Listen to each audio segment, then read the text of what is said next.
Ron? Okay.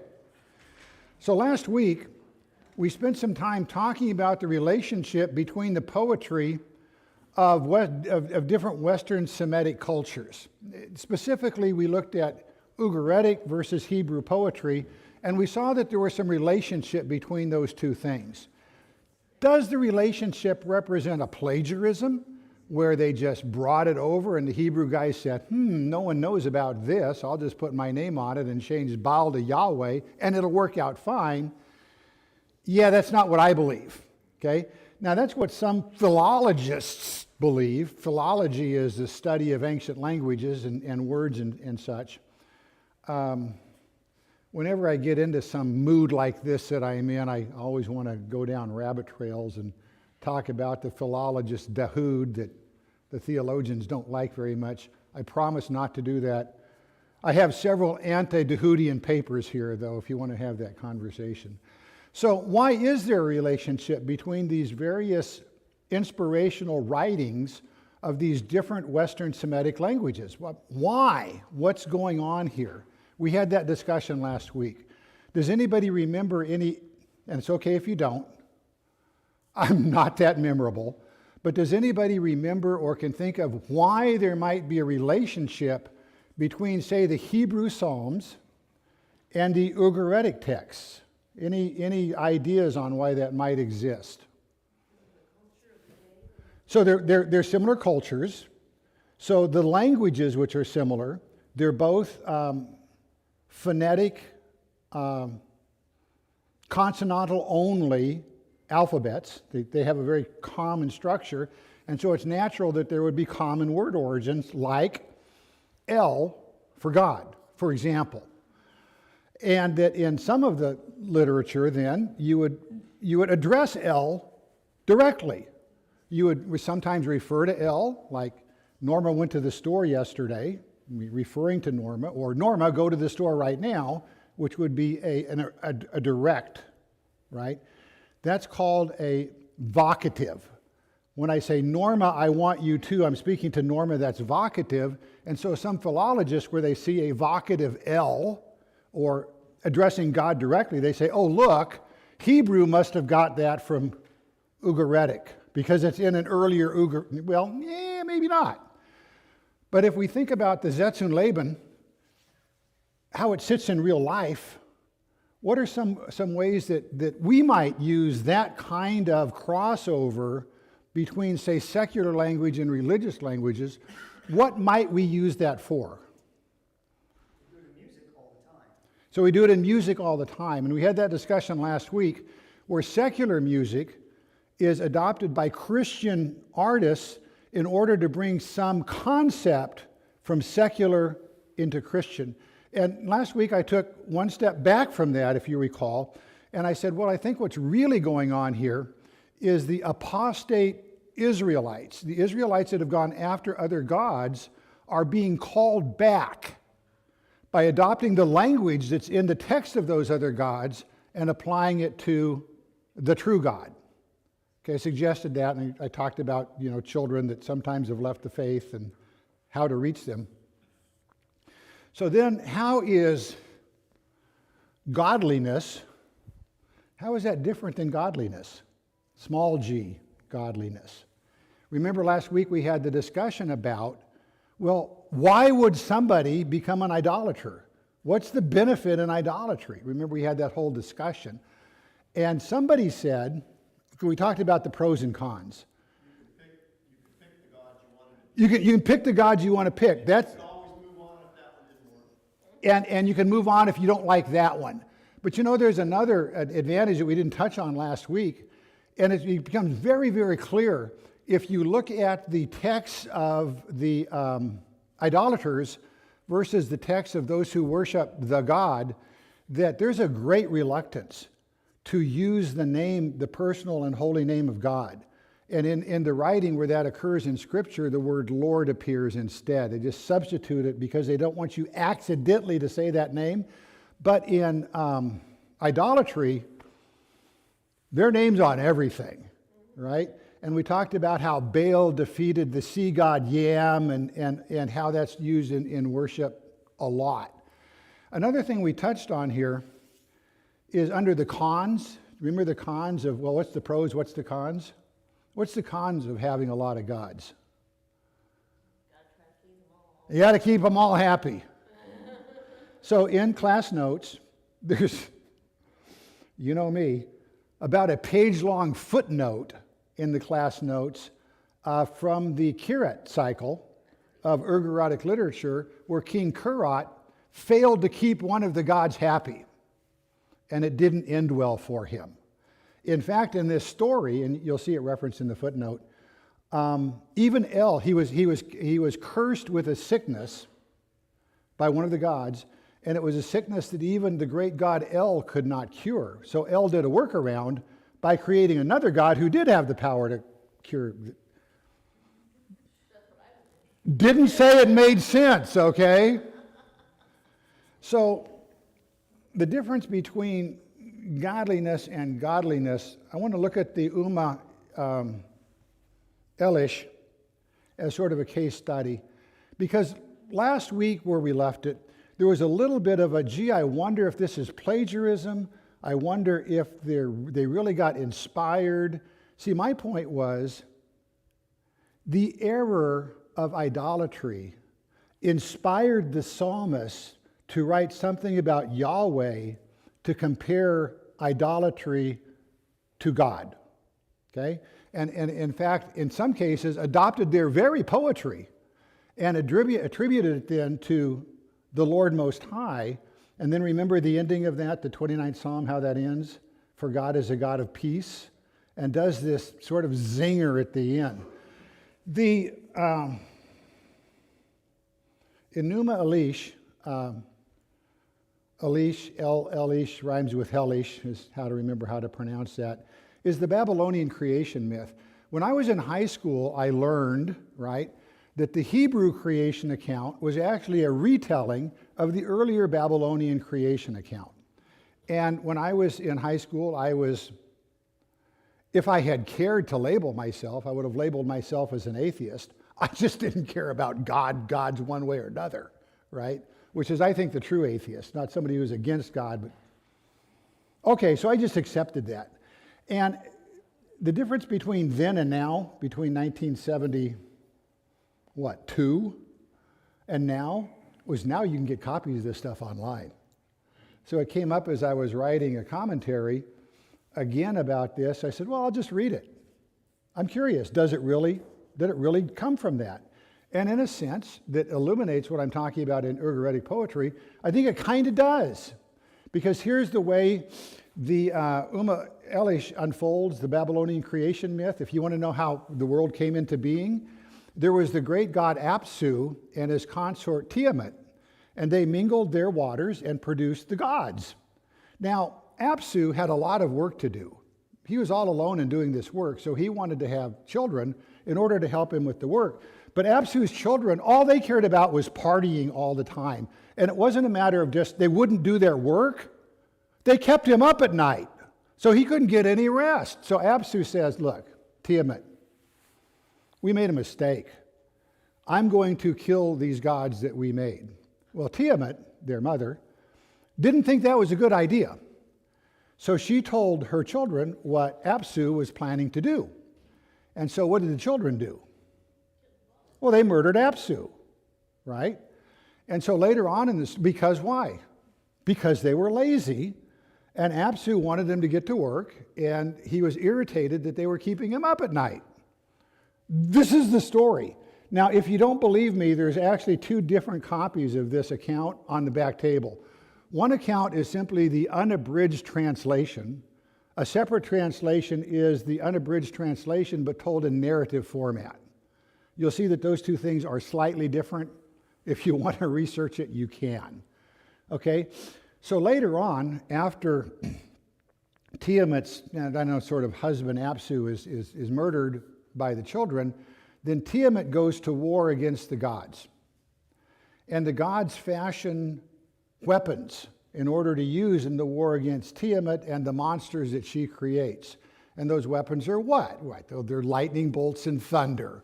And they give them to the great god Marduk. Marduk is the god of storms in the Babylonian mythology. He's king of the gods. He's like great-great-grandson of Apsu. And as a result, Tiamat is destroyed. The monsters are thrown down. And then the gods still have a problem, don't they? What's the problem the gods still have? They killed the guy who was doing all the work. Okay? So now they got to solve that problem. So what they do is they find Kingu. Kingu was the consort of Tiamat, and they blame Kingu for inciting ultimately their mother to make war against them. So they murder Kingu, and they take his blood and form man to be a race of slaves out of the blood of the slain consort of the mother of the gods. And that is, by the way, if you look at the Genesis account, almost word for word what it says in Genesis, right? No, it's not, okay? But can you see how that account, prevalent in culture, might be an inspiration why Moses wanted to correct the account? No, you were not created by lazy gods in order to be a race of slaves.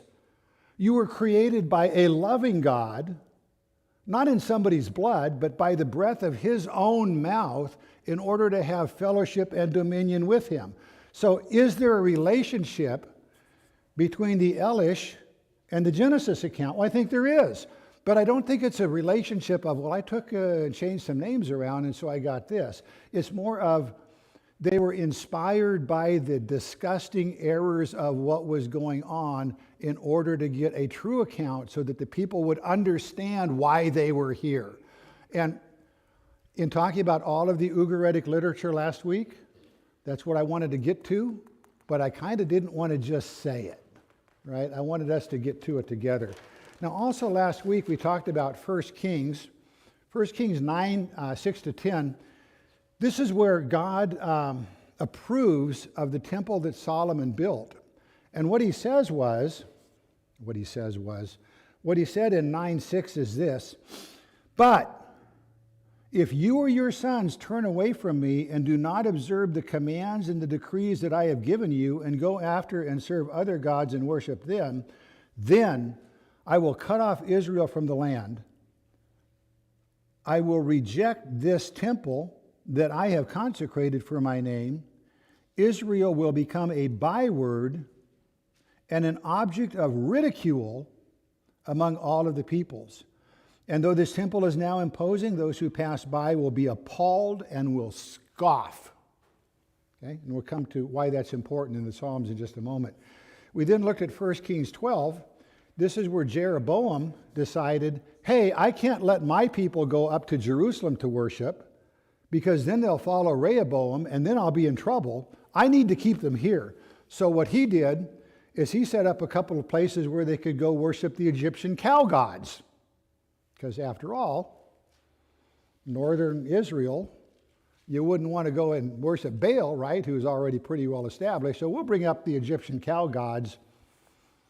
Those will be the people. Can you imagine how offensive that is? That here the Lord God Almighty has set Jeroboam up in this kingdom and said, as long as you worship me, you'll be good, right? And then he says, well, yeah, but that causes problems for me politically. So I'll just make up these gods and it's the same. Well, it's not. And then we looked at, David. I just find it interesting how deep-seated that image of a cow or calf is in Israel's history. I mean, when Moses is on the mountain too long, Aaron is convinced by the people to create a calf. Well, and what he says is, this is the God who brought you up out of Egypt. In other words, it's not a different God. Baal would have been a different God. This cow God, this cow, yeah, that's Yahweh. Yeah. But where we went with this last week was, can you see how something as sophisticated and developed as the Ugaritic literature around the worship of Baal, and all of a sudden you introduce this cow god? Where'd this come from? We'll see that in Psalms a little bit later. We turn to 1 Kings 18, only this is where the chapter where the prophet, what's his name, mocks the prophets of Baal. And he says in verse 18, how long will you dance with these other gods? So here's the Lord. Here's these other gods. The translation in that verse of waver is the same word as translated dance later on. It's how long are you going to dance between these two? And that's pretty easy for us to understand, right? You have your wife, but you're flirting with and dancing with this other person. Also, last week we looked at the repetitive themes of Psalms Book 3. Psalms Book 3 is Psalms 73 through 89. And mocking and scoffing is in these Psalms. This is where mocking and scoffing is located in the books of Psalms. Blue is where it's located in Book 3. So you can see that Book 3 has a predominance of prevailing mocking and scoffing. Let's look at Psalm 73, which is the first of the Psalms in Book 3. And notice in, what am I looking for? 73 verse 6, right? 73 verse 6, verse 7. From their callous hearts comes iniquity. From their callous hearts comes iniquity. They scoff and speak with malice. In their arrogance, they threaten oppression. Their mouths claim heaven, but their tongues take possession of the earth. Therefore, their people turn to them and drink up waters in abundance. Now, one aspect to this kind of poetry is that it's poetry of imagery, okay? For those of you who have now come in, there's 8 piles of papers on the back. Take what you want, leave what you want. But I did redo the class notes to include what we discussed last week. So this is a revision. So the imagery. Coming back to that imagery in just a moment, the book ends in Psalms 89 with this. Remember, Lord, how your servant has been mocked, how I bear in my heart the taunts of all nations, taunts with which your enemies have mocked, O Lord, which they have mocked every step of your anointed one.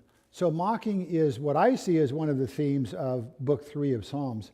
But now getting back to this imagery of, therefore, their people have turned and drunk the waters of abundance. Job 15:16 is interesting in this relationship. I don't think I put that down. Job 15.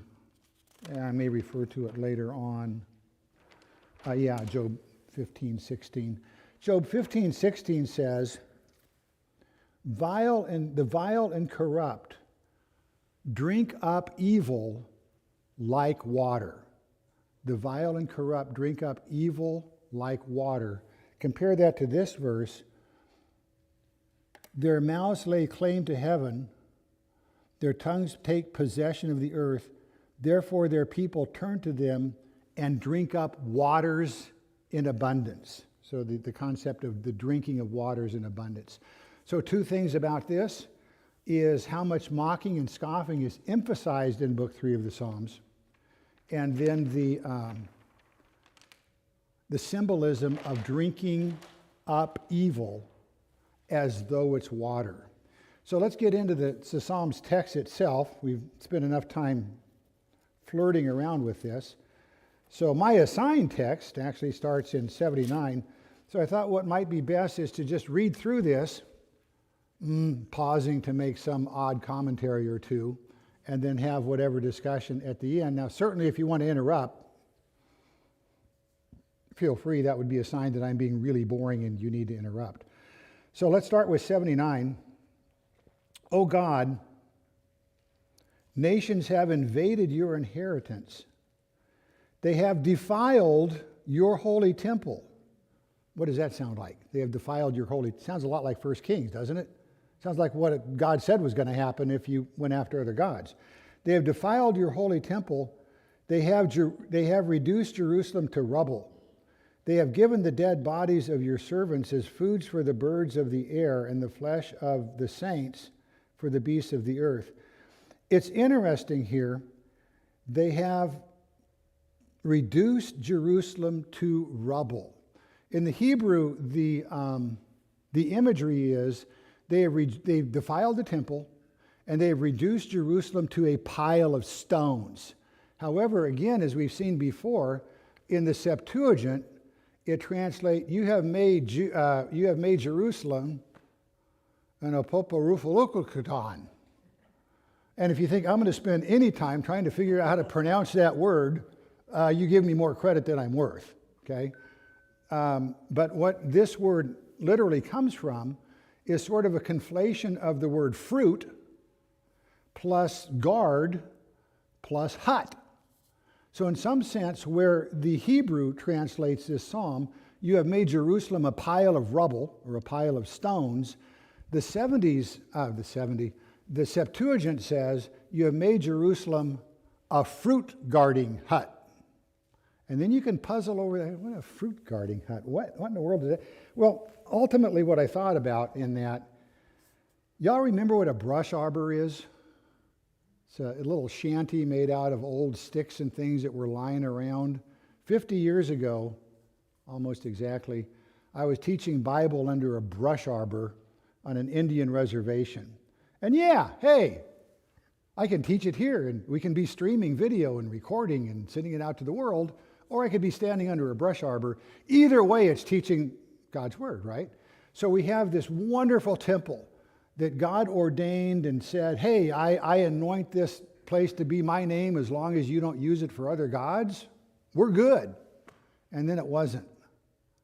Well, you can teach in the temple, or you can teach in a brush arbor. You can teach either way. Which one do you want? The idea here, though, I think that this fruit and garden hut thing from the Septuagint also conveys sort of a sense of sit here and guard the fruit of your labors that reduced Jerusalem to rubble and defiled this temple. You can just sit under your brush arbor here and guard that fruit that you produced. Solomon built the temple. I authorized it. You reduced it to rubble, and you can just sit here and think about it. That's okay. If that ain't it, you can think about yourself what aparupalufalakatan means. Okay, let's go on. 79. They have poured out blood like water all around Jerusalem, and there is none to bury the dead. They have poured out blood like water. And so again, this simple structure of the image of pouring out water. And so is there a relationship between that and Job 15:16, where the what's it say? The wicked drink up evil like water. Here they are pouring out blood like water. We are objects of reproach to our neighbors and scorn and derision to those who are around us, just like God said would happen in Kings. How long, O Lord, will you be angry forever? How long will your jealousy burn like a fire? Okay, now careful here, because now we have this imagery of the jealousy of God burning like a fire. What do we know about fires?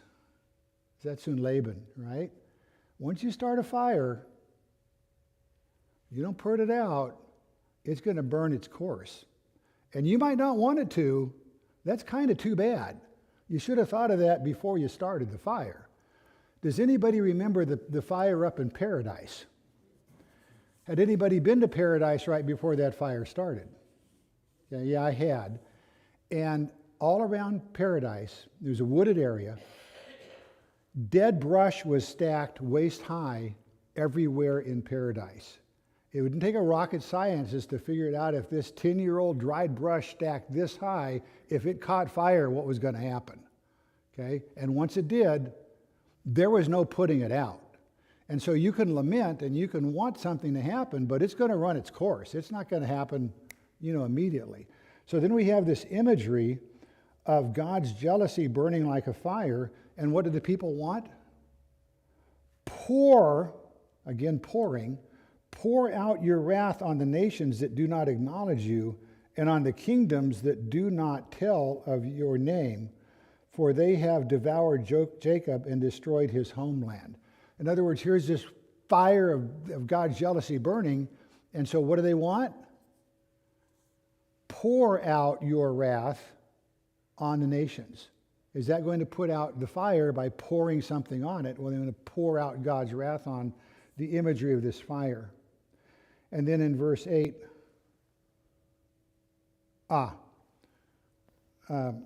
compare to 1 Kings that we did, and then also to 80 verse 6. 80 verse 6 says, you have made us a source of condemnation to our neighbors, and our enemies mock us. So just the repetitive theme of mocking, which 1 Kings 9 said was going to happen. Oh, yeah. So they want God's wrath on the nations, but they want him to not remember their iniquities. So they're not acknowledging what they did. So what she's saying is they want God's wrath poured out on the nations, but don't want to acknowledge it to come back to what they did. Because we're on TV or whatever we're on, I wanted to make sure that got picked up. What else? Okay. That's true, though. I mean, they don't say, yeah, we earned this. Yeah. Well, what they say in verse 8, right, is, do not hold against us the sins of our fathers. May your mercy come quickly to meet us, for we are in desperate need. Help us, O God, our Savior, for the glory of your name. Deliver us and forgive our sins for your name's sake. Why should the nations say, where is their God, before our eyes make known among the nations? And the reason is because they became idolatrous. And so the nations are saying, well, where's your God? Well, the cows that you put up over here. Bob, I'm going to push that even a step further. They became child murderers. The gods that these people served required the blood sacrifice of children in order to appease them, among other things. But if you look in Jeremiah 7, verse 30, he tells the prophet, the people of Judah have done evil in my eyes, declares the Lord. They've set up these detestable idols in the house that bears my name, and then they defile it. They built, high places of Topheth in the valley of Ben Hinnom to burn their sons and their daughters in fire. Something I did not command, nor did it even enter my mind. So beware. The days are coming, declares the Lord, when people will no longer call this Topheth or valley of Ben Hinnom. It will be the valley of slaughter, for they will bury the dead in Topheth until there's no more room, and the carcasses of these people will become food for the birds and the wild animals. There will be no one to frighten them away. I will bring an end to the sounds of joy and gladness, to the voices of brides and bridegrooms in the towns of Judah and the streets of Jerusalem, for their land will become desolate. So that's one of the problems with idolatry in general. There's a lot of gods. And all of the gods want something that we make up, ultimately, but that's different. So, just in thinking about this in terms of Zetz and Laban and what we've been talking about, why might some king who is helping to foster, maybe not a king, maybe priests or whatever, some powerful group of people, want to have children subjected to this kind of murder? Well, because it becomes a means of control. And what the Lord Almighty has done is He set up His statutes, and He said, this is what I want. Do this and things will be great. And they say, I got a better idea. And it's interesting, getting back to idolatry, that typically, and I think this is very typical, that the gods who are the kings, the gods who are the powerful one, are not the old gods, right? It wasn't El, it was Baal, the god of the storms. It wasn't the Titans in the Greek gods, it was Zeus, the son of the Titans, the king of the gods. It wasn't Aspu, I just think it's funny to say that name, it was Marduk. So you have this new cool gods. Those are the ones that are powerful. And think about how that dovetails to our culture. Dora? Well, it shows idolatry progresses. Idolatry progresses, she says. So let's get back to our text. We good with that? Why would the nations say, "Where is their God?" before our eyes make known among the nations that you avenge the outpoured blood of your servants? Here again, the outpouring. The idea that they poured blood like water all around Jerusalem. Pour out your wrath on the nations. They drink up evil like it's water. Pour out, avenge the outpoured blood of your servants. Now this is interesting.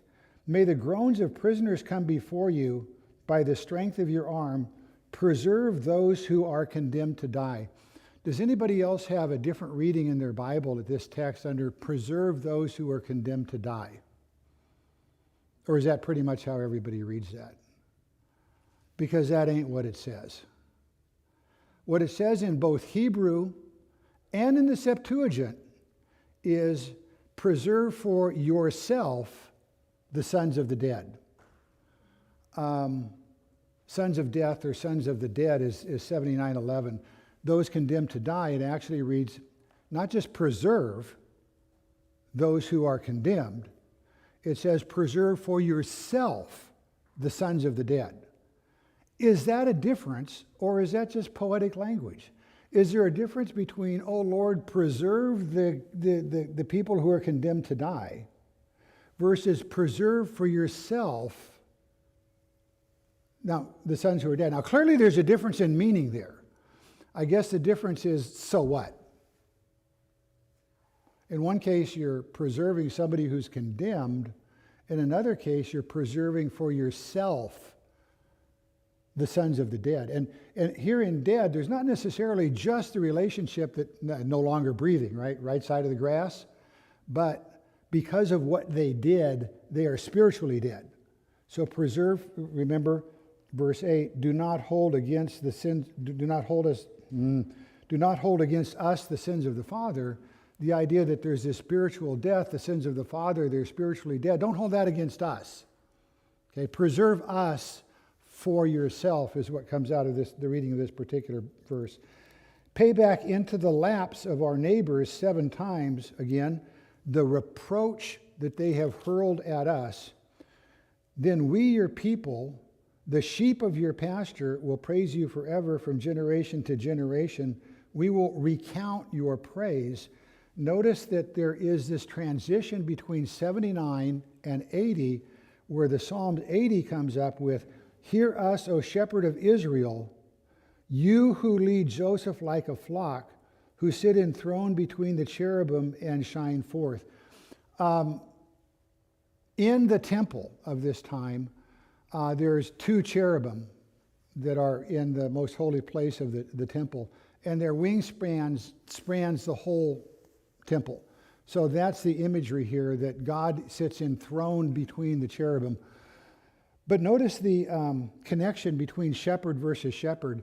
One of the handouts on the back is an excerpt from commentary, Conversations with John, which is simply every use of the word shepherd in the Old Testament. And it's kind of interesting. With the exception of David, every use of the word shepherd in the Old Testament is negative. It's you're not doing it. You're bad. You're only interested in yourself. Now, David is in Scripture is different. God obviously is different. But in here we see a sort of a rebuke to the leaders of Israel when he says, hear us, O shepherd of Israel, you who lead Jacob. In other words, these other shepherds have led us to here, and this is a bad place. And so in reference to shepherd here, it's about God being the shepherd. Now, one thing that we mentioned before, we're not going to get into, is this heading for the director of music to the tune of Lilies of the Covenant. What we might do, we're not going to do, but what might be an interesting study is to compare all of the Psalms content that have lilies in their heading. Now, when we looked at the Miktam Psalms, we saw that there was one that said, this is lilies of the covenant. There was one of the Miktam Psalms that was lily of the covenant. And then there are a couple of other Psalms that have lily in their names. You may make a note, we're not going to get into it. Psalms 45, 60, and 69. 45 and 69.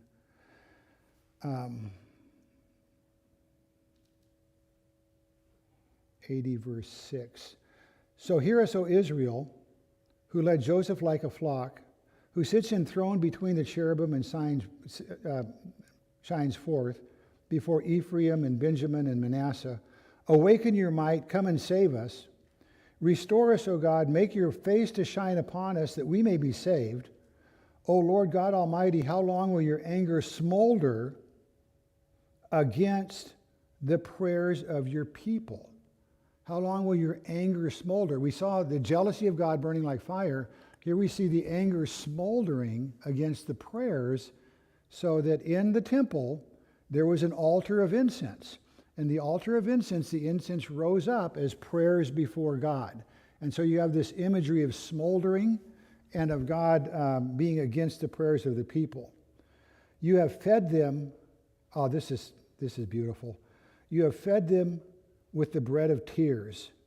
You have made them drink tears by the bowlful. Here again, the imagery of drinking, pouring out, drinking up water like evil, drinking tears. You have made us a source of contention among our neighbors, and our enemies mock at us. So contention in Hebrew is madon, from din, to judge or to contend. So when it says you have made us contention among our neighbors, you made our neighbors, you God, you did this. You made our neighbors judge us. Well, on what basis is this judging of the neighbors? Well, it kind of says our enemies mock us. This contention, which is judge in Hebrew and translated into English, is in the Septuagint antilogia, or against reason. So you have made them be against reason. You have made us a contention. Okay, and mock is mikterizo, which again I'm not going to try to even pronounce correctly because I don't care, but it's derived from muzo, which means to moo. So God, you made us. You made the nations around us judge us. You made us a source of judgment and contention. You did that, God, and now they moo at us. Okay, I may be working too hard at this, but you see the relationship between the idolatrous people around them and the gods that Jeroboam set up in conflict to their gods, and they're mooing at them. They're mocking them by literally mooing at them because they had cow gods. You, who said that this God is the God that is the temple of the one true God, the only one that actually exists. You said that. I didn't like hearing it, but you said it. And now look at you. Moo. I'm just saying that there is a relationship in the wording that comes out here that's not necessarily obvious in the way it's translated into English. Now, let's go on. You have made us a source of contentions. Restore us, O Lord Almighty. Make your face to shine upon us that we may be saved. You have brought a vine out of Egypt. You drove out the nations, you planted it. You cleared the ground around it. It took root and filled the land. The mountains were covered with its shade, the mighty cedars with its branches. It sent out bows to the sea. It shoots as far as the rivers. Why have you broken down its walls so that all who pass by pick its grapes? Boars from the forest and the creatures around the field feed on it. Return to us, O Lord Almighty. Look down from heaven and see. Watch over this vine. Now, do you see the relationship in this section to this funny word that we saw in the Septuagint in verse 12? The fruit guarding hut. You brought this vine out of Egypt.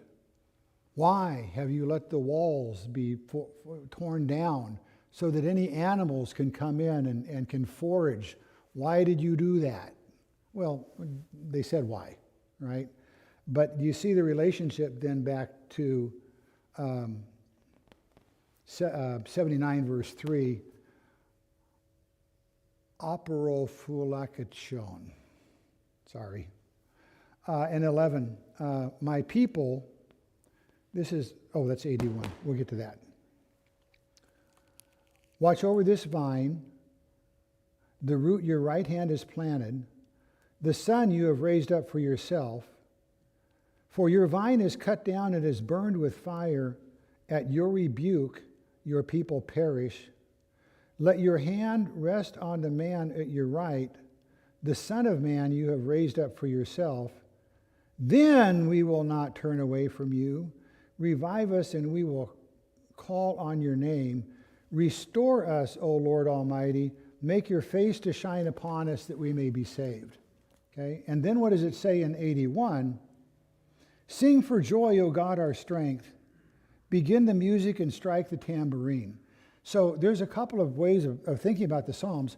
One way of thinking about the Psalms is to categorize them. Is this a psalm of praise or is this a psalm of lament? Right? So this now, we've seen two psalms of lament very clearly. And now we say, sing for joy, O God, our strength. Shout aloud. Begin the music, strike the tambourine. Sound the ram's horn at the new moon. This is the decree of Israel. He established it as a statute. Rejoice.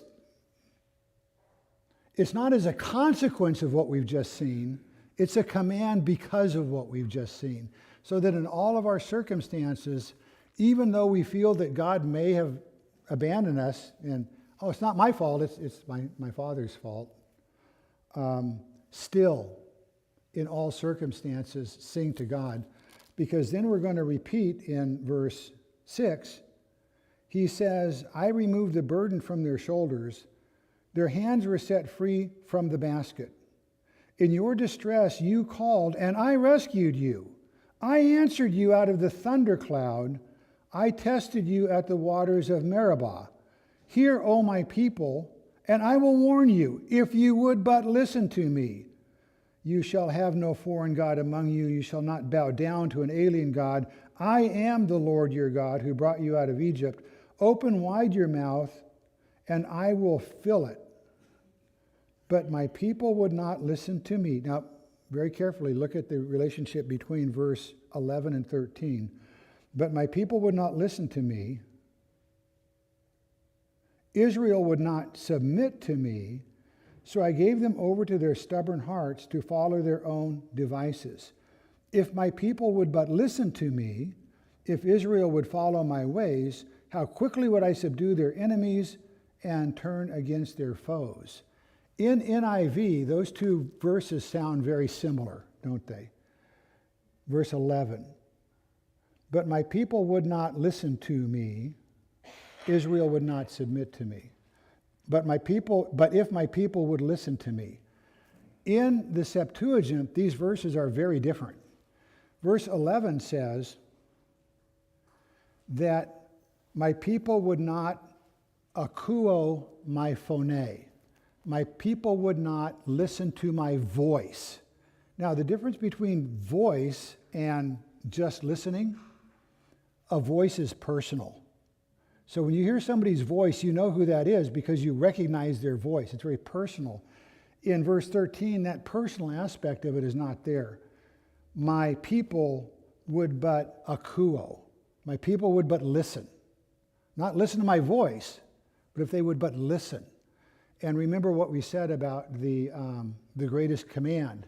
Hear, O Israel, the Lord our Lord, the Lord is one, begins with akuo in the Septuagint. But here, verse 11 is more like what Jesus says when he says he's the good shepherd, and the sheep hear they akuo my phone. So there's a slight difference in the text here on akuo. And the difference, of course, is it personal or isn't it? Okay. Where am I? Those who hate the Lord would cringe before him, and their punishment would last forever. But you would be fed with the finest of wheat. Remember, we just compared it to being fed with the bowl of tears. You would be fed with the finest of wheat, with honey from the rock that I would satisfy you. Ooh, we're running out of time. Let's jump on this really quickly then. We're going to skip 82. We're going to come back to that next week because 82 is just loaded. What 82 is going to look at next week is, okay, this is inspirational poetry. You're inspired to do what exactly? So if you look on the back table, you don't need to take it, but there's a paper on Mormonism, Word of Faith, and never mind, it's back there. Also, a couple of rabbinical studies on how the rabbis see this verse 82. And basically, we're going to see next week how off track you can get using the Psalms for theological interpretations when that's not what they're there for. So let's jump over to verse 83. O God, do not keep silent, do not be quiet. O God, do not be still. See how your enemies are astir, how your foes rear their heads. With cunning, they conspire against your people. They plot against those you cherish. Come, they say, let us destroy them as a nation, that the name of Israel will be remembered no more. With one mind, they plot together. They form an alliance against you. And then it lists all of the various countries. All of these various peoples, they all have their own agendas. But now they have come together to conspire against Israel. The original language is quite a bit stronger. In 83:3, they say, it says in my NIV translation, with cunningness they conspire, right? The Septuagint is actually another word I don't want to pronounce, kataponero gapaseinoto. That word right there, okay, that one. And what that is it's an operation of the mind through a deliberate sneakiness of thought. So there's a particular emphasis here on that it's an application of the mind. They didn't just sort of stumble into this and, yeah, you do this, you do that, let's get this common enemy. But it's a deliberate application of the mind with sneakiness, and a deliberate act. And then you compare that to 83, with one mind they conspire together. So in the original language, these two things are very intimately tied. The sneakiness of mind versus with one mind they conspire together. It is similarly tied in the Hebrew, but is there a difference between an operation of the mind, so with sneakiness all of these people conspire together, or just these people conspire together? Is there a difference? What's the difference? I mean, do we sense that there's a difference? Or do we have, I can tell you what the difference is with great clarity. Because you have all of these different people. They have all of their different agendas. And with sneakiness of mind, so in the original language of the New Testament, there's a couple of ways of knowing. There's gnosko knowing. Gnosko knowing comes from a root of noeo, an operation of the mind, and it's basically a knowing because I've experienced this. I really know it. I know it inside and out.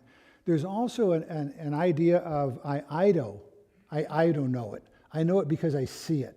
It's the idea of seeing things together as they are. Understanding in Greek is maybe synemi, as seeing two things together, or as noeo, having an application of the mind that I really thought this through, I really know it. This is not a, oh yeah, I see that we can get away with this. This is really an application of the mind where I'm going to be very sneaky and we're going to get it done together. So the only thing that I'm saying here is that you have all of these people, and then the refrain in verse 9 is, do to them as you did to Midian, as you did to Sisera, as Jabin, the rivers of Kishon, who perished at Endor and became like refuge on the ground. Make their nobles like Oreb and Zeb, and their princes like Zeba and Zalmunamim, who said, let us take possession of the pasture lands of God. Here again, the repeated theme within Book 3 of the pasture lands and the shepherd. Make them like tumbleweed, O my God, like chaff before the wind. As fire consumes the forest, or a flame sets the mountain ablaze, so pursue them with your tempest. Again, the reference to God being a God of storms. Pursue them with your tempest and terrify them with your storm. Cover their faces with shame so that men will seek your name, O Lord. May they be ashamed and dismayed. The people that are mocking you, they will become ashamed. Let them know you, whose name is the Lord, that you are alone, most high over all the earth. So we're going to leave it there. Next week, we're going to pick up with the psalm that begins, O God, God presides over the great assembly. He gives judgments among the sons of God. And then we'll start there, and then we'll end up with the ending of Book 3. So let's just see if I've got any more pages here. I don't know if I have any more pages. No, look, I don't have any more pages. Discussion. Anything that we talked about here that you want to think about, talk about, kick around? Yeah, Norma. Well, at the end of 83, the psalmist is asking that God eliminates all the small g gods and idols so that people realize there's only one that has power, and it's the God Most High. So what Norma is saying is at the end of 83, this ties in with our discussion of the idolaters, in that the psalmist is saying, may the other gods' names perish forever, so that the Lord alone may be seen as Most High. Is that what you said? Did that happen?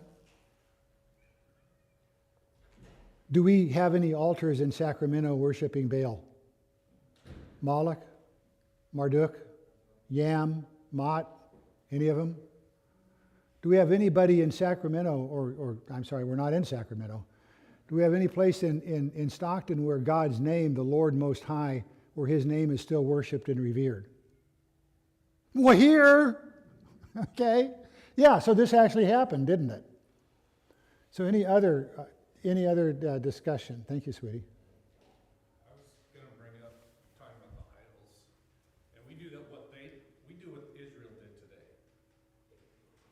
in a way that they want something tangible, something that they can see, something physical, and we create our own idols in that same way today. So what he's saying is that we still do that today. We create our own idols. We don't actually sacrifice our children to them. Or do we? Okay?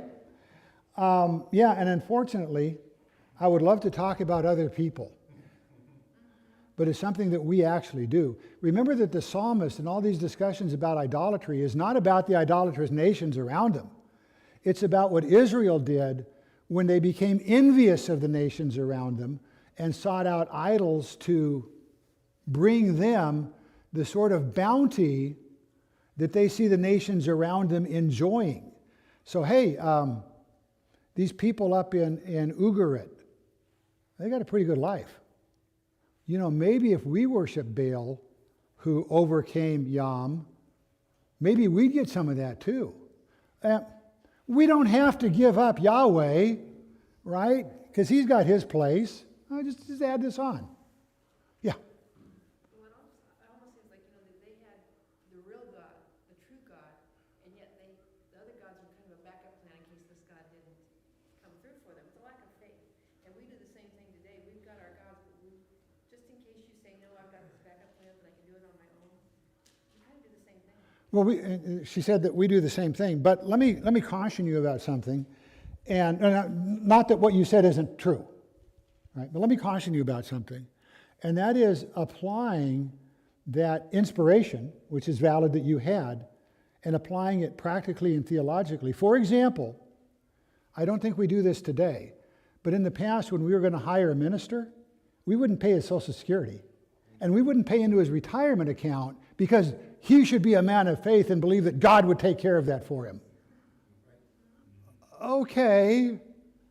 Yeah, I don't think we do that anymore. But you see where that theology could take us. David. We do play both sides of the fence.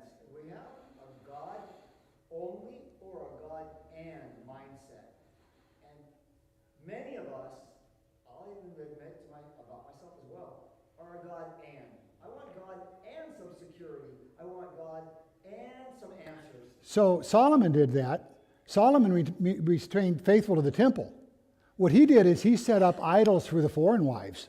He didn't bring them into the temple, but he wanted idols for his foreign wives, so he was a sort of a God and. But let me again take that and take a step back from that. I have 1 minute. We looked at the actual poetic words from the philologist between the Ugaritic literature and the Hebraic Psalms. Now, not in all cases, there's only really 3 or 4 places where those cross over strongly, and we looked at the best case. But it's not just in their poetry. Think about the temple. And in the temple, Solomon's temple, we talked about the cherubs. One thing that was out front of Solomon's temple was the big altar.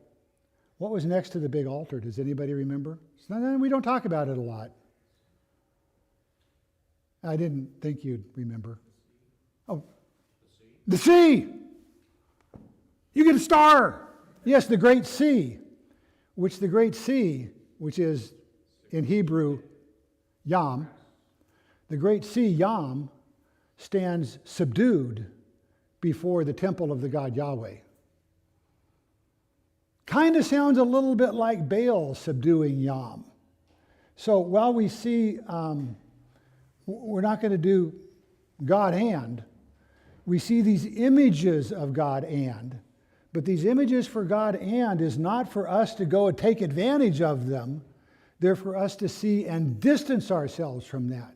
So we see the great sea, which stood beside the altar before the temple of God. We see Yam subdued.